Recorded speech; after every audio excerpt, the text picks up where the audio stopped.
Last వీడియోలో చెప్పిన కదా! ఎవరో కనిపించిర్రు అని చెప్పి. ఫస్ట్ నేను మనిషి అనుకున్నా. అక్కడ పొలాలుంటాయి. కావాలి ఎవరన్నా వచ్చి పడుకున్నారేమో అని చెప్పి ఇంక నేను కాముకున్నాననమాట. కాకపోతే ఏంటనంటే ఫస్ట్ నేను బండి క్రాస్ అయినప్పుడు నాతో ఏం రాలేదు. కొంచెం దూరం వెళ్ళిన తర్వాత మళ్ళీ నా ముందే కనిపిస్తున్నారనమాట. ఇదేంది నేను ఇంతకుముందే ఇక్కడ చూసినా కదా అని. అసలు ఎంత చీకటి, నా బండికి లైట్ లేదు. అసలు నాకు చాలా అంటే చాలా భయమేస్తుంది. అరవాలన్నంత భయమేస్తుంది. కాకపోతే మా అమ్మ చెప్పింది గుర్తొచ్చిందనమాట.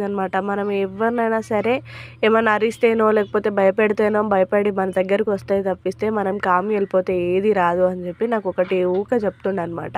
అది గుర్తొచ్చింది. గుర్తొచ్చి సరే బై అంటే మనం కామ్‌గా వెళ్ళిపోతే సరిపోతదిలే అని చెప్పి ఇంకా స్టార్ట్ అయిపోయాననమాట. ఏదేమైనా దేవుడి మీద భారం వేసినా, ఇంకెళ్ళిపోతూనే ఉన్నా. నా ముందు ప్రత్యక్షమైతేనే ఉంది. నాకు కళ్ళు మాత్రమే కనిపిస్తున్నాయి. కాళ్ళు కూడా కొంచెం లైట్‌గా కనిపిస్తున్నాయి. మా ఊరు పొలిమేర వచ్చే వరకు నన్ను ఫాలో అయితేనే ఉందండి. మా ఊరు పొలిమేర మీద దుర్గామాత ఉంటది. సో, ఇంకా అది దాటి రాలేదు కాబట్టి ఇంకా నా కళ్ళ ముందే పైగిట్లా గాల్లో ఎగిరిపోయింది. నేను అసలు లిటరల్లీ ఫుల్లు భయమేసింది. బండి అక్కడే పడేసి ఇంటికి ఉరికి రావాలన్నంత భయమేస్తుంది. సరే వద్దులే అని చెప్పి ఇంకా కామ్‌గా వచ్చేసిన. ఇంటికొచ్చేసరికి నా ఫేస్ మొత్తం బ్లాక్ అయిపోయింది.